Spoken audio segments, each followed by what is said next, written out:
नमस्कार विद्यार्थी मित्रांनो.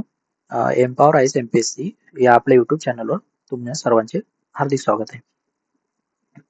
आजपासून आपण आपल्या चॅनलवर महाराष्ट्रातील समाजसुधारक ही अत्यंत महत्वाची सिरीज सुरू करत आहोत आणि आजचे पहिले समाजसुधारक आहेत बाळशास्त्री जांभेकर. आपण जे काही पाहणार आहोत ते पूर्णपणे मागील वर्षाच्या प्रश्नपत्रिका आणि ऑथेंटिक सोर्सवर आधारित असणार आहे. त्यामुळे लेक्चर शेवटपर्यंत नक्की बघा आणि तुमच्या नोट्स तयार ठेवा, कारण मी खात्री देतो याबाहेर एकही प्रश्न जाणार नाही.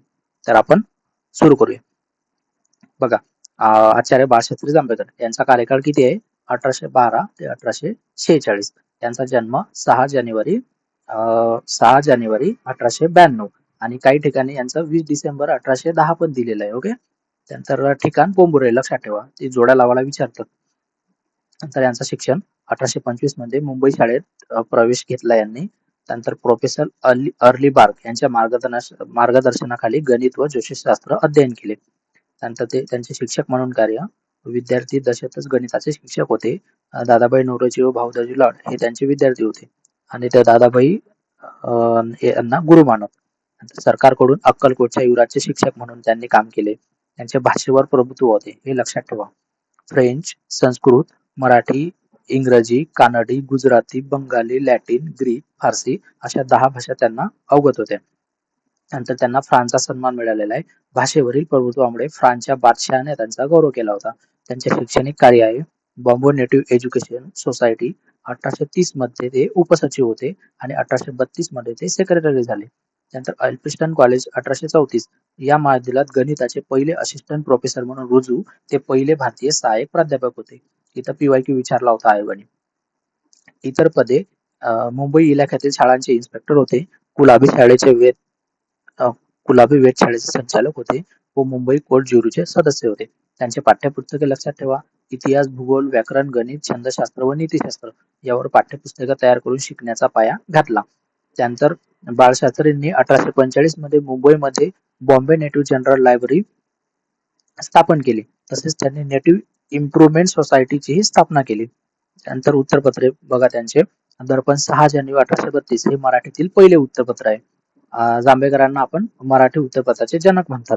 त्यानंतर मॅसेंजर प्रेस नंबर 1 येथे कावतजी करसेजी यांनी रघुनाथ हरिश्चंद्रजी यांच्या करिता छापून प्रसिद्ध केले. त्यानंतर हे उत्तरपत्र 2 स्तंभात छापले जायचे. एका बाजूला इंग्रजी आणि दुसऱ्या बाजूला मराठी मजकूर असे. 6 जानेवारी हा त्यांचा जन्मदिवस महाराष्ट्रात पत्रकार दिन म्हणून साजरा होतो. त्यानंतर 8 वर्षे चालून 20 जून 1840 रोजी शेवटचा अंक निघाला. पुढे ते limited service gadget and literary Chronicle मध्ये विलीन झाले. त्यानंतर दिग्दर्शन उत्तरपत्र 1840. दर्पण पडल्यानंतर आलेले हे एकमेव उत्तरपत्र होतं लोकजागृतीसाठी आणि पहिलं मराठी मासिक सुद्धा म्हणतात त्याला. त्यानंतर सामाजिक, धार्मिक आणि संशोधन कार्य. तर शेषाद्री प्रकरण कोणाशी रिलेटेड आहे? तर बाळशास्त्री जांभेकर. नारायण शेषाद्री ख्रिश्चन झाल्यावर त्यांचा भाऊ श्रीपती याला ख्रिश्चन होण्यापासून वाचवण्यासाठी न्यायालयामार्फत ताबा मिळवला.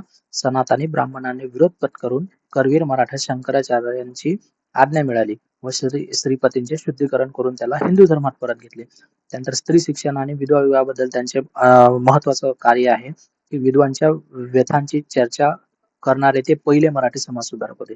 नंतर त्यांचं धार्मिक कार्य आहे की त्यांनी पहिली छापील ज्ञानेश्वरी प्रकाशित केलेली आहे आणि या मिशनऱ्यांच्या तावडीतून त्यांनी जगन्नाथ शंकर शेट यांनाही वाचवले होते, हे लक्षात ठेवा. त्यानंतर इतिहास संशोधन आहे की त्यांनी प्राचीन शिलालेख वाचनासाठी वनवेश्वर येथे गेले. त्यांचे शोध निबंध रॉयल एशियाटिक सोसायटी या नियतकालिक प्रसिद्ध झाले. त्यांची ग्रंथसंपदा इम्पॉर्टंट आहे, लक्षात ठेवा. इंग्लंड देशांची खबर, ज्योतिषविद्या, बालव्याकरण, भूगोलविद्या, सार संग्रह, नीतिकथा, हिंदुस्थानचा इतिहास, संध्येचे भाषांतर, हिंदुस्थानचा प्राचीन इतिहास, हिंदुस्थानातील इंग्रजी राज्यांचा इतिहास आणि इम्पॉर्टंट आहे एक शून्य लब्धी. याच्यावरती पीवायक्यू विचारलाय राज्यसेवेला. गणित व शास्त्रांवर मराठी लिहिलेले हे पुस्तक होतं. नंतर गौरव उपाधी आणि त्यांचा मृत्यू. त्यानंतर मृत्यू त्यांचा 17 मे 1846 रोजी वयाच्या अवघ्या 34व्या वर्षी झाला. कुठे झाला तो वनवेश्वर येथे झाला. जस्टिस ऑफ पीस 1840 मध्ये गव्हर्नर सर जेम्स कर्नाटक यांनी ही पदवी दिली त्यांना. ते प्रेरणा राजाराम मोहन राय यांचे ते अनुयायी होते आणि राजकीय ऋषी व भारतातील आद्य कवी असा त्यांचा उल्लेख कोणी केलाय? तर न्यायमूर्ती नारायण चंदावरकर यांनी म्हटलंय त्यांना. चरित्र त्यांचे चरित्र केशवराव जवळकर यांनी लिहिले आहे. ठीक आहे. थँक्यू.